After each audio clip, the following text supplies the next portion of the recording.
झालेले आहेत।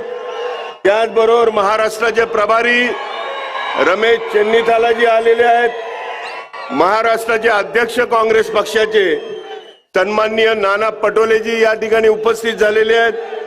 माजी मंत्री सन्माननीय विश्वजित कदम साहेब उपस्थित झालेले आहेत। या ठिकाणी महाविकास आघाडीचे सर्व नेते उपस्थित झालेले आहेत। माहिती घेऊ आपले नेते राहुलजी गांधी यांनी आपल्याला 5 गॅरंटीज दिलेले आहेत। 5 गॅरंटी दिलेली आहेत।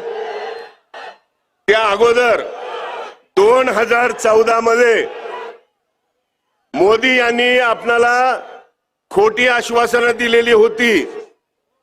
प्रत्येकाच्या खात्यामध्ये 15 लाख रुपये टाकू, वर्षाला 2 कोटी नोकऱ्या देऊ, या देशातली महागाई कमी करू, त्याचबरोबर या देशातल्या शेतकऱ्यांना न्याय देऊ। परंतु दुर्दैवानं या ठिकाणी हे सगळे जुमले झालेले आहेत। ही खोटी आश्वासनं दिलेली आहेत आणि पुन्हा एकदा ह्या खोट्या आश्वासनानंतर मोदी गॅरंटी म्हणून ते स्वतः मिरवत आहेत। परंतु हे सगळं खोटं आहे।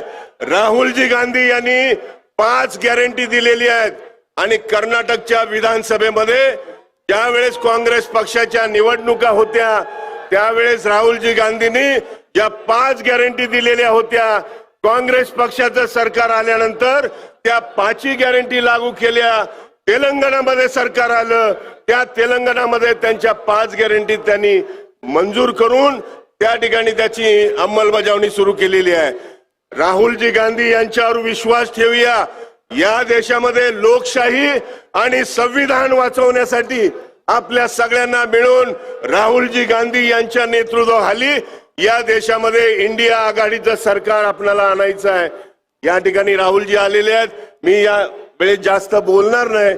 पुन्हा एकदा आपल्याला विनंती करतो की राहुलजी गांधी यांच्या नेतृत्वाखाली केंद्रातलं सरकार आपल्याला बनवायचं आहे। त्यासाठी सन्माननीय दंगेकर यांनाच या ठिकाणी निवडून आणायचं आहे। एवढीच विनंती या निमित्तानं करतो। धन्यवाद। जय भीम।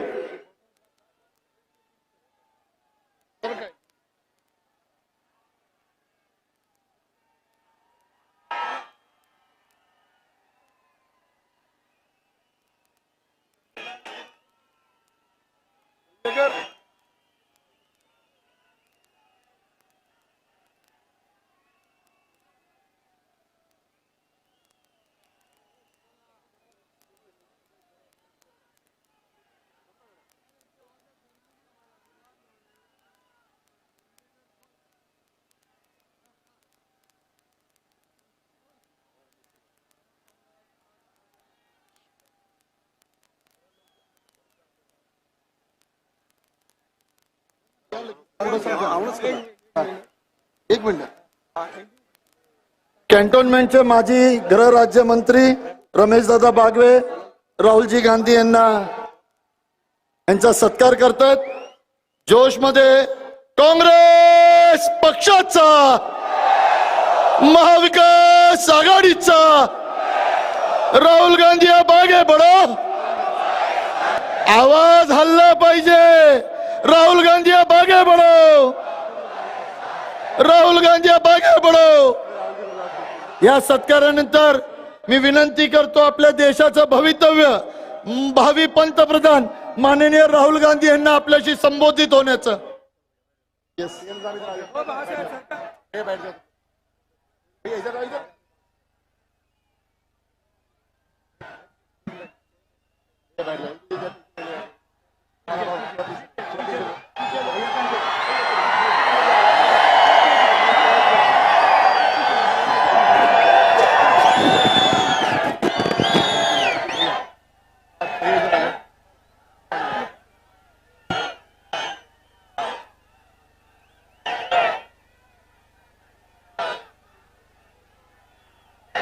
रमेश चेन्नीथाला जी,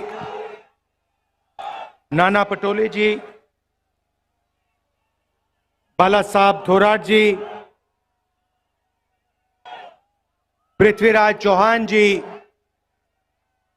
विजय वडेट्टीवार जी, चंद्रकांत हंडोरे जी, रजनी पाटिल जी, विश्वजीत कदम जी, संग्राम थोपरे जी, संजय जगताप जी, नसीम खान जी, हमारे कैंडिडेट रविंद्र धंगेकर जी कहाँ हैं? आ जाइए, सामने आइए, सामने आइए। नमस्कार।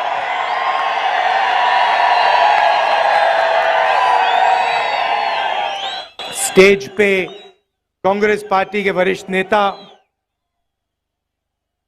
भाई और बहनों, कांग्रेस के हमारे बब्बर शेर कार्यकर्ता,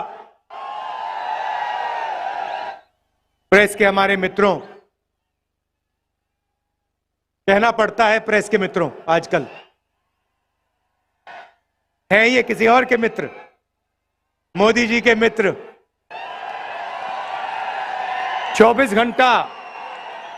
घंटा नरेंद्र मोदी का वीडियो दिखेगा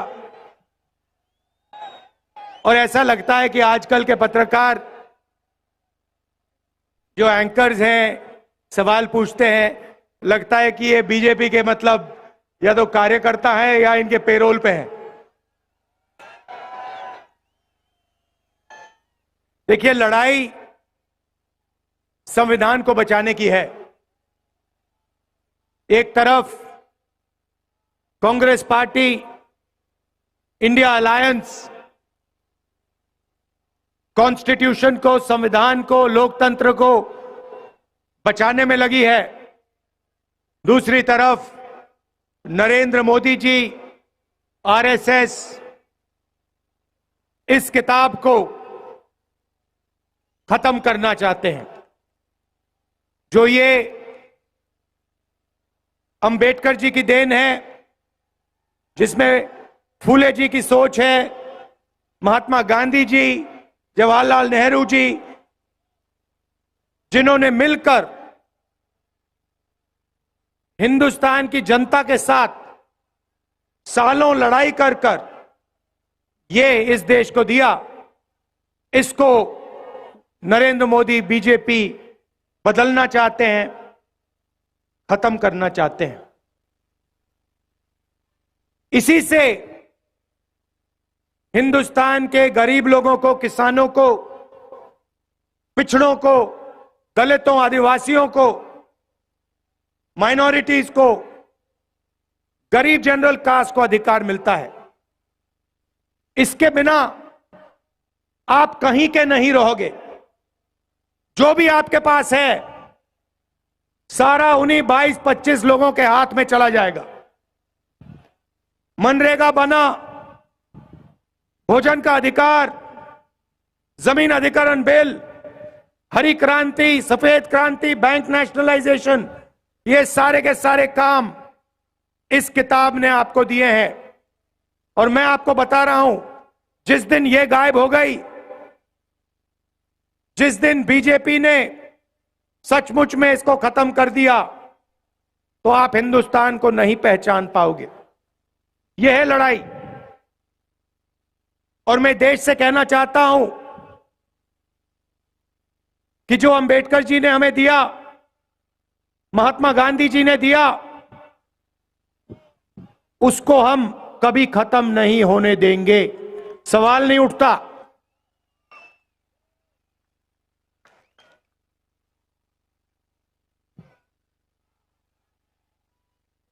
कभी उनके नेता संविधान को बदलने की बात करते हैं,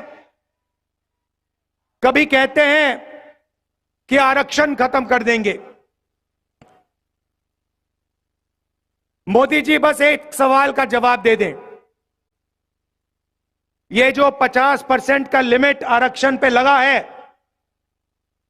किसी भी भाषण पे वो कह दें कि 50% की लिमिट को वो हटा देंगे, कहीं भी जाके कह दें। हमने निर्णय लिया है, चुनाव के बाद ये जो आर्टिफिशियल लिमिट लगा रखी है, जिससे करोड़ों लोगों को नुकसान हो रहा है, 50% रिजर्वेशन की लिमिट को हम तोड़ के हटा देंगे, बाहर फेंक देंगे इसको।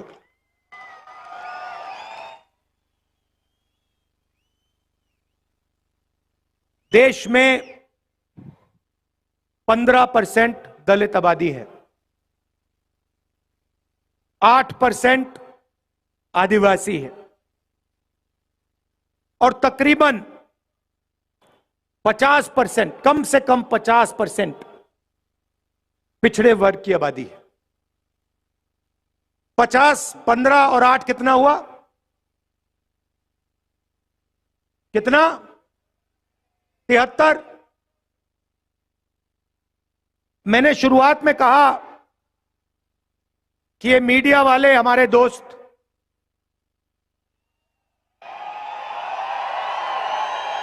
जनता सब जानती है, भाई इनकी गलती नहीं है, ये इनको इन पे लगाम लगा रखी है, ऊपर से अदानी जी ने बांध रखा है, खोलते नहीं है।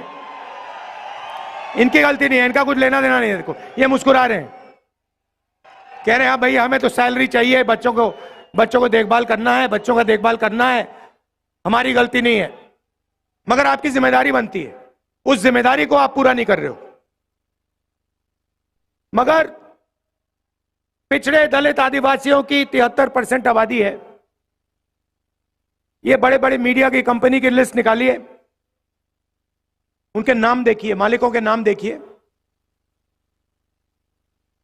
बड़े बड़े एंकर्स के नाम देखिए, बड़े बड़े पत्रकारों के नाम देखिए, आपको एक पिछड़ा नहीं दिखाई देगा, एक दलित नहीं दिखाई देगा, एक आदिवासी नहीं दिखाई देगा, एक गरीब कास्ट का जनरल, एक जनरल कास्ट का गरीब नहीं दिखाई देगा। इसीलिए ये कभी किसानों की बात नहीं करते, मजदूरों की बात नहीं करते, बेरोजगारी भागीदारी की बात नहीं करते। ये अंबानी जी की शादी दिखाते हैं आप लोगों को, उसमें आपको दिखाते हैं देखो देखो किसी ने 10 करोड़ की घड़ी पहन रखी है, किसी ने 2 करोड़ का ड्रेस पहन रखा है, वो दिखाते हैं। मगर किसान भूखा मर रहा है, खेतों में पानी नहीं है, महंगाई बढ़ती जा रही है, इन बातों के बारे में ये कभी नहीं बताएंगे। ये आपके हैं ही नहीं, ये आपके हैं ही नहीं, ये अदानी के हैं। जो हिंदुस्तान के 22 सबसे अमीर लोग कहते हैं वो ये करते हैं। मुंबई का एयरपोर्ट उठा ले गए, सीबीआई ईडी का दबाव लगाया, अदानी जी को पकड़ा दिया, मीडिया ने कुछ नहीं कहा। Ports, airport, infrastructure, defence industry सारे की सारी उठा के ले गए, मीडिया कुछ नहीं कहती। मगर इनकी जिम्मेदारी बनती है। भ्रष्टाचार होता है, इलेक्टोरल बॉन्ड्स का हजारों करोड़ रुपए का भ्रष्टाचार होता है, हफ्तेबाजी होती है आंखों के सामने, मीडिया वाले एक शब्द नहीं बोलते। उधर सुप्रीम कोर्ट कहता है कि इलेक्टोरल बॉन्ड स्कीम इलीगल है, भ्रष्टाचार हुआ है इसमें, बंद कर दो इसको। आप जानते हैं इलेक्टोरल बॉन्ड स्कीम में क्या हो रहा था? हमने तारीखें मांगी, ये तारीख नहीं दे रहे थे। मोदी जी कहते हैं राजनीति को मैं साफ कर रहा हूं। अगर आप राजनीति को साफ कर रहे हैं तो सारे के सारे डोनर्स के नाम आपने छुपा के क्यों रखे हुए हैं? जब डोनर के नाम सामने आते हैं तो पता लगता है। एक दिन एक कंपनी को कॉन्ट्रैक्ट मिलता है हजारों करोड़ रुपए का, उसके एकदम बाद वो कंपनी बीजेपी को पैसा देती है। किसी और कंपनी पर सीबीआई केस खोलती है, वो कंपनी बीजेपी को हजारों करोड़ रुपए देती है, केस बंद हो जाता है। देश के सामने नरेंद्र मोदी भ्रष्टाचार कर रहे हैं, मीडिया कुछ नहीं कहती, आपके हैं ही नहीं। फिर 200 सबसे बड़ी कंपनियों की लिस्ट निकालिए, उनके नाम निकालिए, उनके बड़े सीनियर मैनेजमेंट में जो लोग हैं उनके नाम निकालिए, आपको एक पिछड़ा, एक दलित, एक आदिवासी, एक गरीब जनरल कास्ट का नहीं मिलेगा। 22 लोगों को नरेंद्र मोदी जी ने 16 लाख करोड़ रुपए कर्जा माफ करके दिया है। आप शेम कह रहे हो, मगर 16 लाख करोड़ रुपए कितना होता है जानते हो? आम आदमी नहीं समझ सकता, आप और हम नहीं समझ सकते 16 लाख करोड़ रुपया क्या होता है। मैं आपको बताता हूं। अगर हमने किसानों का कर्जा माफ किया था जब यूपीए की सरकार थी, अगर आप किसानों का कर्जा माफ 24 बार 24 साल के लिए हर साल कर्जा माफ करोगे, उतना पैसा नरेंद्र मोदी ने 22 लोगों को दिया है। 24 साल का मनरेगा का पैसा 24 बार किसान का कर्जा माफ करो, उतना पैसा दे दिया इसने। हालात यह है कि 22 लोगों के पास उतना धन है जितना 70 करोड़ लोगों के पास है। 1% हिंदुस्तान के हाथ में 40% हिंदुस्तान का धन है।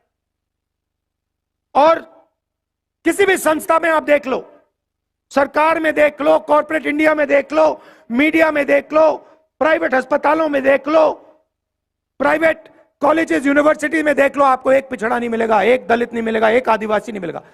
90% आबादी है आपकी कोई भागीदारी है ही नहीं। पिछड़ों की बात करनी है, दलित आदिवासियों की बात करनी है, ढूंढना है उनको, मजदूरों की लिस्ट में जाके देखो उनको, जो मनरेगा करते हैं वहां जाके देखो, कॉन्ट्रैक्ट लेबर का काम करते हैं वहां जाके देखो। 90% हिंदुस्तान या मनरेगा कर रहा है, या कॉन्ट्रैक्ट लेबर कर रहा है, या कहीं सड़क पे मजदूरी कर रहा है। और हिंदुस्तान की पावर स्ट्रक्चर में है ही नहीं, कहीं नहीं है। 650 हाई कोर्ट के जज हैं, आपकी आबादी 73% है, 650 में 100 भी नहीं है आप। 90 लोग हिंदुस्तान की सरकार को चलाते हैं, 90 आईएएस अफसर हैं, बजट को वो बांटते हैं। महाराष्ट्र को कितना पैसा मिलेगा, कर्नाटक कितना जाएगा, सड़कों में कितना जाएगा, डिफेंस में कितना जाएगा, शिक्षा स्वास्थ्य में कितना जाएगा, वो 90 लोग डिसाइड करते हैं। उनकी लिस्ट निकाली मैंने। चलो देखते हैं पिछड़े कितने हैं, दलित कितने हैं, आदिवासी कितने हैं। 90 में से 3 ओबीसी हैं, 3 दलित हैं, 1 आदिवासी है, और बैक ऑफिस में बैठा रखे हैं। आप ये मत सोचिए कि फाइनेंस मिनिस्ट्री में है, डिफेंस मिनिस्ट्री में है, बड़ी मिनिस्ट्री में नहीं, नहीं नहीं नहीं नहीं नहीं नहीं नहीं। 7 लोग हैं, 73% आपकी आबादी, 7 लोग हैं 90 में से, पीछे बैठा रखे हैं। चू नहीं कर सकते वो। और अगर 100 रुपए खर्च होता है बजट में, तो 6 रुपए 10 पैसे का निर्णय ये 7 अफसर लेते हैं, और कभी भी इनका वीटो लग सकता है। और यही हालत हर सरकार में है। महाराष्ट्र की सरकार में भी यही है, उत्तर प्रदेश की सरकार में भी यही है, दिल्ली की सरकार में भी यही है। तो 90% के पास यहां कुछ है ही नहीं, यह सच्चाई है। इसीलिए हमने मैनिफेस्टो में साफ लिखा है, हमारी सरकार आएगी तो हम जाति जनगणना कराएंगे, इकोनॉमिक सर्वे कराएंगे, और हिंदुस्तान के हर संस्था का सर्वे कराएंगे। मतलब यह पता लगाएंगे कि प्रेस में, मीडिया में पिछड़े वर्ग के कितने लोग हैं, हिंदुस्तान की कॉर्पोरेट इंडिया में पिछड़े वर्ग के दलित आदिवासी कितने हैं, प्राइवेट अस्पतालों में डॉक्टरों में कितने हैं, कॉलेज यूनिवर्सिटी में कितने हैं। इससे दूध का दूध पानी का पानी हो जाएगा। हिंदुस्तान की जनता को पता लग जाएगा हमारी कितनी भागीदारी है। यह भाइयों और बहनों क्रांतिकारी कदम है। इससे क्रांतिकारी कदम हिंदुस्तान में नहीं हो सकता। ये जिस दिन जाति जनगणना हो जाएगा उस दिन देश की जनता को हिंदुस्तान की सच्चाई मालूम हो जाएगी। आपको पता लग जाएगा कितना बेवकूफ बनाया जा रहा है हिंदुस्तान की जनता का। और एकदम हिंदुस्तान की जनता जागरूक हो जाएगी और उसके बाद एक नई राजनीति शुरू होगी हिंदुस्तान में।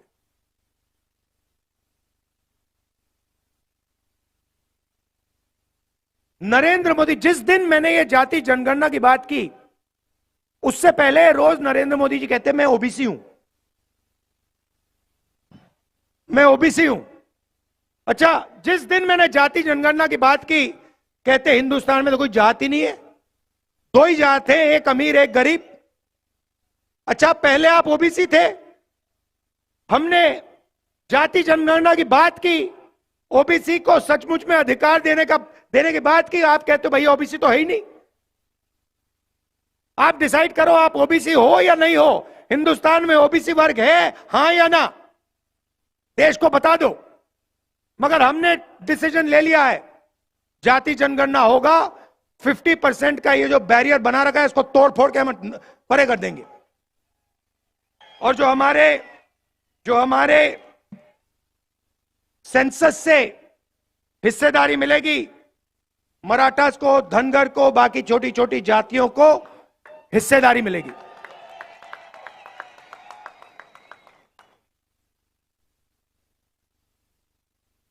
अब सवाल उठता है, नरेंद्र मोदी जी ने पिछले 10 साल 22 लोगों को फायदा पहुंचाया है।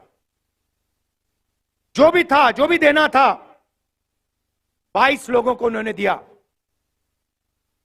अभी मैं एयरपोर्ट पे, ये लखनऊ से आया, लखनऊ एयरपोर्ट, उधर अदानी जी का बड़ा वहां पे साइन था। लखनऊ एयरपोर्ट पकड़ा दिया उनको, मुंबई एयरपोर्ट पकड़ा दिया, सारे के सारे एयरपोर्ट पकड़ा दिए।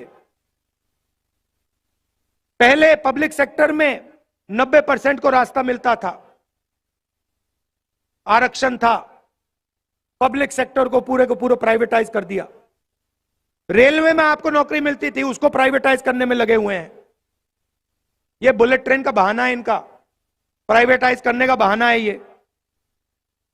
तो जहां भी आप देखो, जो आपके रास्ते थे वो सब बंद कर दिए। पहले आप सेना में जाते थे, पेंशन मिलती थी, अगर कुछ होता था शहीद का दर्जा मिलता था, कैंटीन मिलती थी, उसको भी खत्म कर दिया। नरेंद्र मोदी नई योजना लाए, अग्निवीर योजना। 2 तरीके के शहीद बना दिए, एक नॉर्मल सोल्जर जिसको पेंशन मिलता है, दूसरा अग्निवीर। अगर वो शहीद होगा उसको ना शहीद का दर्जा मिलेगा, ना पेंशन मिलेगी, ना कॉम्पेंसेशन मिलने वाली। तो आपके सारे के सारे रास्ते इन्होंने बंद कर दिए। अब इंडिया की सरकार आएगी तो ये आपके जो रास्ते हैं ये फिर से खोलने पड़ेंगे। और हम इसको तेजी से, बिना झिझक ये दरवाजे हम खोल देंगे, एक के बाद एक। पहली बात आपको बता रहा हूं, अग्निवीर स्कीम को हम खत्म करके उठा के बाहर फेंक देंगे। दूसरी बात, ये जो इन्होंने गलत जीएसटी बना रखी है, ये जीएसटी जो छोटे दुकानदारों को, स्मॉल एंड मीडियम इंडस्ट्री को खत्म करने वाली जीएसटी है, अदानी वाली जीएसटी है, इसको हम बदल देंगे। 5 अलग अलग टैक्स नहीं होंगे, एक टैक्स होगा, कम से कम टैक्स होगा। पहली बार हिंदुस्तान की हिस्ट्री में किसानों को टैक्स दे रखा है, किसानों से टैक्स लेते हैं। तो हमने डिसाइड किया है कि जितना इन्होंने पैसा ना ये 22 लोगों को दिया है, उतना पैसा हम हिंदुस्तान के किसानों को, गरीबों को देने जा रहे हैं। और मैनिफेस्टो में मैंने बोला है 3-4 हमने क्रांतिकारी काम, मतलब देश को हिलाने वाले, महाराष्ट्र को हिलाने वाले काम करे हैं। सबसे बड़ा काम, दुनिया में किसी सरकार ने ऐसा सोचा ही भी नहीं, करना छोड़ो, सोचा ही नहीं है। हिंदुस्तान के हर गरीब परिवार की हम लिस्ट बना रहे हैं। मोदी ने करोड़ों लोगों को गरीब बनाया ना, उन सारी की लिस्ट हम निकाल रहे हैं, सारे के सारे नाम। उन परिवारों में से हम एक महिला का नाम चुनेंगे, हर परिवार में से एक महिला का नाम चुना जाएगा और उस महिला के बैंक अकाउंट में 10,000 नहीं, 20, 25, 30,000 नहीं, 50,000 नहीं, 90,000 नहीं, 1 लाख रुपया साल का हम डाल देंगे। और ये मीडिया वाला जो भी बोलना चाहे बोलो, हमें कोई फर्क नहीं पड़ता। चिल्लाओ, चिल्लाओ जितना चिल्लाना है तुम्हें, नाच गाना करो, डांस करो, चिल्लाओ, गाली दो, हमें कोई फर्क नहीं पड़ता। ये कहते हैं हमने मनरेगा योजना दी, कहते हैं गरीबों को ये बिगाड़ रहे हैं, आलसी बना रहे हैं। अदानी को लाखों करोड़ रुपए दिया जाता है, वो नहीं बिगड़ता, मगर मजदूरी करने वाले गरीब लोग बिगड़ते हैं। किसान का कर्जा माफ होता है, कहते हैं देखो बिगाड़ दिया किसानों को। 16 लाख करोड़ रुपए कर्जा माफ होता है, कहते हो देखो देखो देखो विकास हो रहा है। अब हम समझाएंगे तुम लोगों को विकास क्या होता है।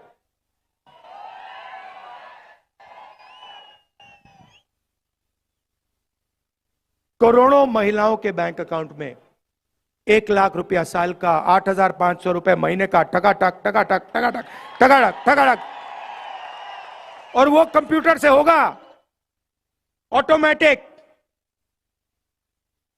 और उस दिन तक होगा जब तक ये परिवार गरीबी रेखा के ऊपर नहीं होंगे। उससे पहले ब्रेक नहीं लगने वाली, एक्सेलेरेटर ही दबेगा। 1 लाख रुपए बैंक अकाउंट में। अब यहां पे बहुत सारे पुरुष कहेंगे देखो भैया आप महिलाओं को क्यों दे रहे हो, हमें चाहिए। आप कहोगे, मैं जानता हूं, मैं आपको बताता हूं। 21वीं सदी में आप दोनों काम करते हो, स्त्री और पुरुष दोनों काम करते हैं, बाहर जाते हैं, 8-10 घंटा बाहर घर में बाहर काम करते हो, और फिर आप दोनों घर आते हो, आप रेस्ट करते हो, और आपकी जो बीबी है, माता है, वो 8 घंटे एक्स्ट्रा काम करती है। उसके लिए किसी भी सरकार ने, उस काम के लिए किसी भी सरकार ने, दुनिया की किसी भी सरकार ने महिलाओं को कॉम्पनसेशन पैसा नहीं दिया है। अब यह पहली सरकार होगी जो इस बात को एक्सेप्ट करेगी कि हमारी महिलाएं देश के भविष्य की रक्षा करती हैं, पुरुषों से ज्यादा काम करती हैं, और उनके बैंक अकाउंट में 1 लाख रुपया डालने जा रही है। और मैं जानता हूं, ये आप अभी ताली बजा रहे हैं, अंत में ये पैसा आप लोग ले जाओगे, दबाव डाल के किसी ना किसी तरह आप लोग को भी इससे फायदा होगा, मगर बैंक अकाउंट महिलाओं के नाम में होगा। दूसरी बात, आशा आंगनवाड़ी में जो महिलाएं काम करती हैं, उनकी आमदनी हम दुगनी करने जा रहे हैं। और मनरेगा में आज 250 रुपए मिलते हैं, सरकार आने के एकदम बाद 400 रुपए आपको मिलेंगे।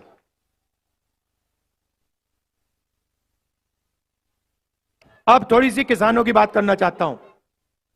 नरेंद्र मोदी जी ने आप पर जीएसटी लगाई, जमीन अधिग्रहण बिल उन्होंने रद्द किया, आपके हक लिए, आपका कर्जा माफ नहीं किया, और आपको सही दाम नहीं देते हैं।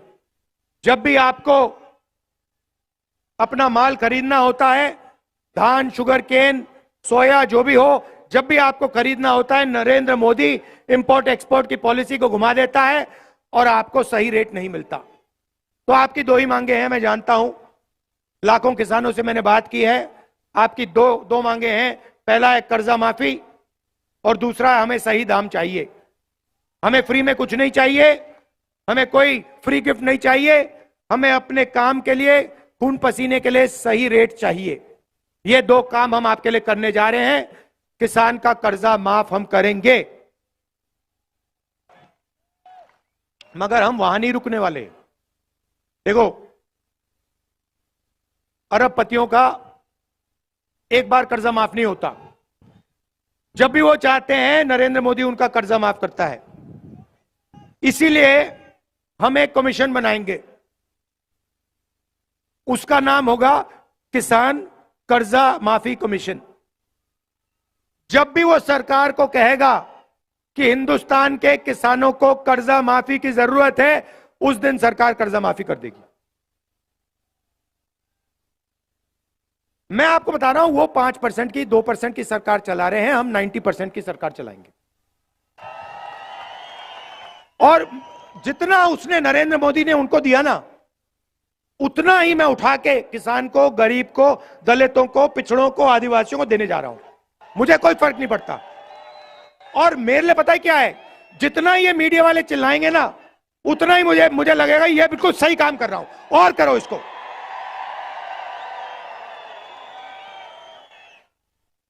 अब नरेंद्र मोदी ने करोड़ों लोगों को, युवाओं को बेरोजगार कर दिया। जब आपने उनसे पूछा था भैया हमें रोजगार दो, कहते पकौड़े बनाओ। कोविड के समय आपसे कहा भैया थाली बजाओ, मोबाइल फोन की लाइट ऑन करो।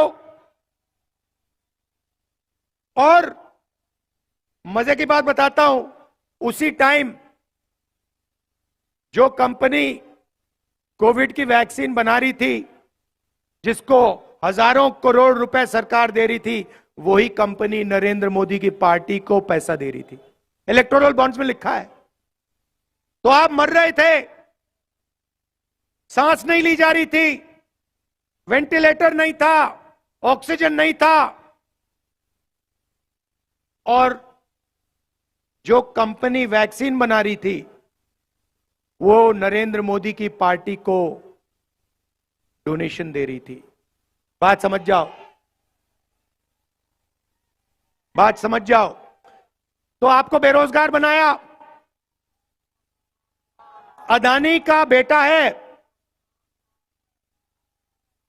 वो जॉब, परमानेंट जॉब पर करने से पहले अप्रेंटिसशिप करता है, टेम्पररी जॉब करता है 6 महीने के, 1 साल में, 1 साल की। अपने पिता के कंपनी में उसको काम दिया जाता है और उसके बाद 1 साल बाद उसको परमानेंट किया जाता है। ये हिंदुस्तान के जो करोड़ों युवा हैं, इनको ये फैसिलिटी नहीं दी जाती। तो हमारी एक स्कीम है, क्रांतिकारी स्कीम है, उसका नाम पहली नौकरी पक्की, गारंटी। गारंटी, ये नहीं कानूनी अधिकार, ऐसे नहीं, कानूनी अधिकार। जैसे मनरेगा में कानूनी अधिकार है, अगर किसी ने मनरेगा का काम मांगा तो देना ही पड़ेगा, वैसे ही अप्रेंटिसशिप का, पहली नौकरी का हमने कानूनी अधिकार दिया है।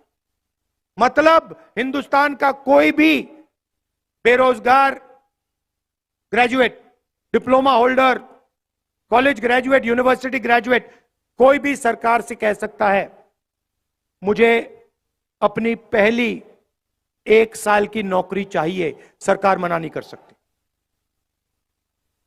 नौकरी कहां मिलेगी? प्राइवेट सेक्टर, पब्लिक सेक्टर, सरकारी ऑफिसेज में, सरकारी अस्पतालों में, सरकारी कॉलेज, यूनिवर्सिटीज में। करोड़ों युवाओं को 1 साल की नौकरी, पहली नौकरी पक्की। अभी तो भैया मैंने बात बोली नहीं, अभी आप ताली बजा रहे हो। पहली नौकरी पक्की, 1 लाख रुपए बैंक अकाउंट में साल के, 8,500 रुपए महीने के, 1 साल के 1 लाख रुपए हर यूनिवर्सिटी ग्रेजुएट, कॉलेज ग्रेजुएट को। और हिंदुस्तान को दुनिया की सबसे बेहतर ट्रेंड वर्कफोर्स मिलने जा रही है। मतलब ट्रेनिंग भी कर देंगे, पहली नौकरी भी दे देंगे, और जेब में 1 लाख रुपए भी दे देंगे। ये देखिए कांग्रेस का कमाल।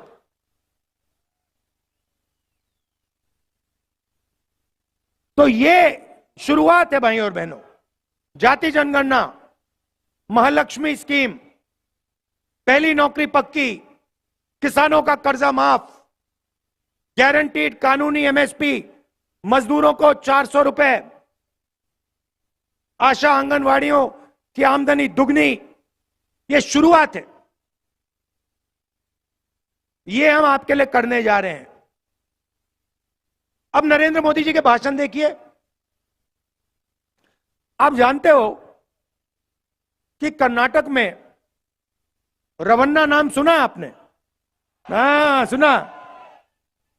उसने 400 महिलाओं का बलात्कार किया है, रेप किया है। मोदी जी ने ऐसे स्टेज पे रवन्ना जी के लिए वोट मांगे हैं। होम मिनिस्टर को बीजेपी के एमएलए ने चिट्ठी लिखी थी 6 महीने पहले कि ये रवन्ना है, इसने 400 महिलाओं का रेप किया है।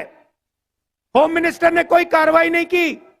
नरेंद्र मोदी जी जानते थे कि इस व्यक्ति ने 400 महिलाओं का रेप किया। क्यों? क्योंकि होम मिनिस्टर जानते थे। तब भी जाके नरेंद्र मोदी कह रहे हैं इस रवन्ना को वोट दो, इसका समर्थन करो, मुझे जिताओ। मैंने ये कर्नाटक में बोला, नेशनल मीडिया के एक अखबार ने यह बात नहीं लिखी, एक अखबार ने नहीं लिखी। वो अखबार में लिख रहे थे राहुल गांधी अमेठी और रायबरेली से चुनाव नहीं लड़ेगा। वो चल रही थी मीडिया इनकी। अब मैं रायबरेली से चुनाव लड़ रहा हूं, बिल्कुल चुप हो गए। तो वो कभी नरेंद्र मोदी कभी पाकिस्तान की बात करेगा, कभी समुद्र के नीचे जाके मतलब ड्रामा करेगा।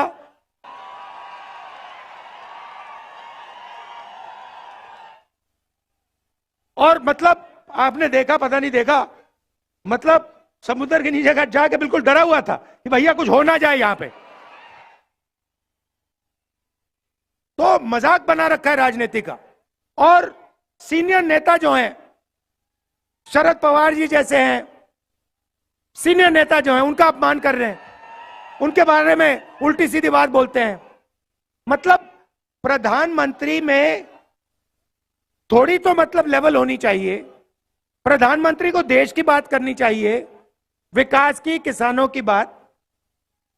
मतलब क्या मतलब है सीनियर नेता का अपमान करना? क्या मतलब, क्या फायदा मिल रहा है उनको? क्या सोचते हैं कि हिंदुस्तान की जनता खुश हो जाएगी? हिंदुस्तान की जनता उनसे यह जानना चाहते हैं, आप 50% का जो आरक्षण का है उसको हटा रहे हो, यह सवाल है।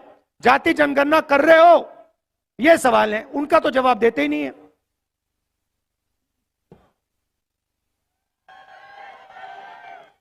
तो यह मैं आपसे कहना चाहता था। देखिए, जब मैं महाराष्ट्र में लैंड करता हूं ना, तो जैसे आज मैं लैंड किया यहां पे, मुझे लगता है कि यह कांग्रेसी स्टेट है। ये अगर मैं आपको बता रहा हूं, मैं जैसे ही यहां लैंड करता हूं मुझे मजा आता है, अच्छा लगता है कि मैं मतलब कांग्रेस की जो, और मैं संगठन की बात नहीं कर रहा हूं, मैं विचारधारा की बात कर रहा हूं, जो आप लोगों में हजारों साल से आपके खून में कांग्रेस पार्टी की विचारधारा है। आपको बताने की भी जरूरत नहीं है, आपको बताने की भी जरूरत नहीं है, आपके दिल के अंदर है। मतलब वो आपके चेहरे पे लिखा हुआ है। तो मैं जानता हूं यहां पर नेचुरल कांग्रेस पार्टी की विचारधारा है। मैं आपको, हमारे जो यहां बब्बर शेठ टाइगर जो बैठे हुए हैं, ये दूसरे तरीके के टाइगर होते हैं। देखो भैया, आमतौर से जंगल में आपको मतलब 1-2 किलोमीटर में एक टाइगर मिलता है ना? यहां पे देखो कितने एक साथ बैठे हुए हैं। तो मैं आपको बता रहा हूं, आप हमारी रीढ़ की हड्डी हो, आप देश को बदलने वाली फौज हो। आप अपनी शक्ति को पहचानो, आप देश को बदलने वाली फौज हो। आपके खून के अंदर आजादी की लड़ाई, फूले जी की विचारधारा, अंबेडकर जी की विचारधारा, गांधी जी की, नेहरू जी की विचारधारा आपके खून के अंदर है। उसको निकाला नहीं जा सकता। आपके माता पिता के अंदर है, आपके बच्चों के अंदर है, आपके परदादा के अंदर है। तो ये मैं आपसे कहना चाहता था। आपने मेरा मूड बहुत अच्छा कर दिया, मैंने आपका मूड अच्छा कर दिया। अच्छा, ये आखिरी बात जो मैं यहां जब महाराष्ट्र में यात्रा में निकला था तो बहुत सारे युवाओं ने मुझे कहा कि राहुल जी, मोदी जी ने हमें बेरोजगार कर दिया, हम पेपर लेते हैं और महीनों के लिए हम रात दिन काम करते हैं और जिस दिन पेपर देना होता है उससे एक दिन पहले हमें किसी के मोबाइल फोन पे पेपर लीक हो जाता है, पेपर दिख जाता है। जो बेईमानी करता है वो पेपर लीक करवा देता है, बिना पढ़ाई करे वो आगे निकल जाता है, और जो ईमानदारी से पढ़ाई करता है उसका नुकसान होता है। और हजारों युवाओं ने ये मुझे बोला, तो हमने मैनिफेस्टो में लिख दिया है एक नया कानून लाएंगे जिससे कड़ी से कड़ी सजा पेपर लीक वालों को होगी। और ये जो नया फैशन बनाया है नरेंद्र मोदी जी ने कि एग्जामिनेशन प्राइवेट कंपनियां करा रही हैं, इसको हम बंद कर देंगे। सरकारी संस्थाएं ही पेपर दे पाएंगी, और अगर किसी ने पेपर लीक करवाया तो हम कड़ी सी कड़ी सजा उसको देंगे। अंत में आप जानते हो शिवाजी महाराज की कर्मभूमि है, शिवाजी महाराज की जय। जय हिंद, जय महाराष्ट्र, नमस्कार।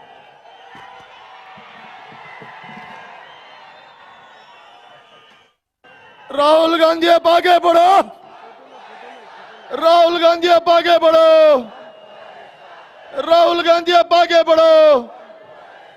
काँग्रेस पक्षाचा